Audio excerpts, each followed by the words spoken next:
Hello friends and welcome at my channel. Today I would like to tell you something about limits.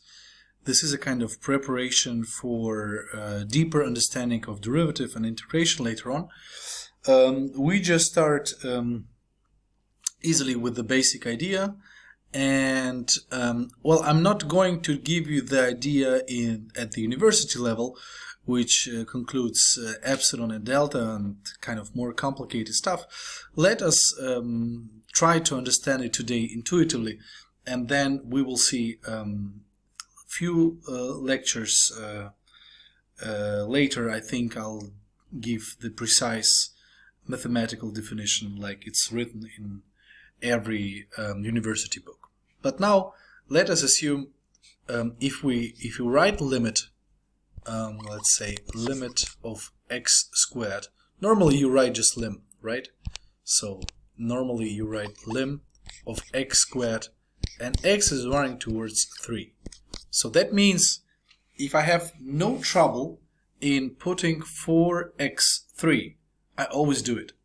So mathematically and geometrically, that means we have a parabola at x squared and we are approaching 3. We do not know from which side we are approaching 3. From the left hand side or from the right hand side. We don't know yet. We just know we are running towards 3 from the left or from the right hand side, and doing so we are getting closer and closer to 9. So basically at this point limit is a kind of the same idea as substitution. Instead of x we're substituting 3. We're perfectly fine. We have the value of 9. Alright.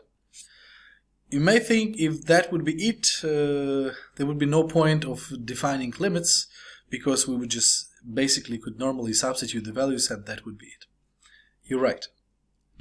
There are a few more applications, and let's see a few of them. So the next one is, what about limit x towards infinity if we consider 1 divided by x? So what is the answer? Now you see the trouble here is we cannot consider infinity as a number. It's not working this way. Infinity is just an idea, but it's never a number. If we consider infinity as a number, we're going to get into trouble. Look at this. Infinity plus 1, well, an infinite number plus 1 is still infinite. And now if we subtract infinity on both hand sides, well, we're going to get a big contradiction. So infinity is never a number. That's it. But how can I imagine 1 divided by x if x is running towards infinity? Well, this is the graph, and you can see as the bigger the x value would be, the smaller 1 divided by x is getting. So at some point we are very small and we cannot make any distinction between the x-axis, so the 0 value, and 1 divided by x.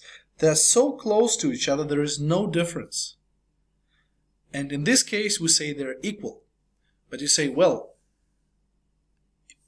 that will happen if I stop at some point. Yes, but you're never gonna stop because of infinity. You always go downwards and you're getting closer and closer to 0.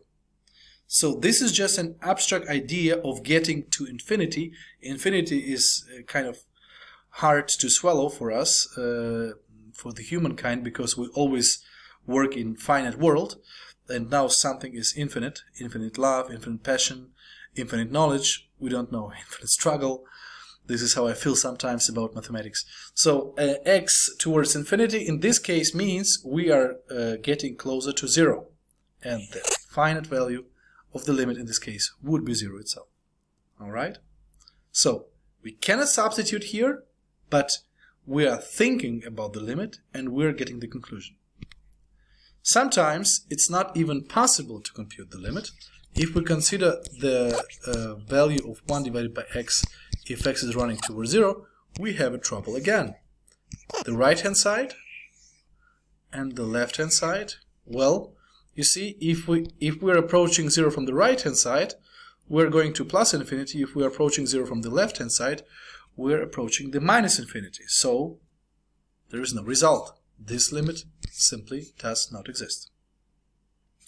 If we have a limit, x is running towards 5 of 7, this is a constant value.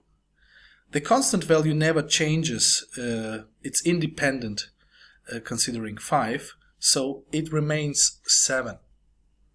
That's it, alright? And maybe one more.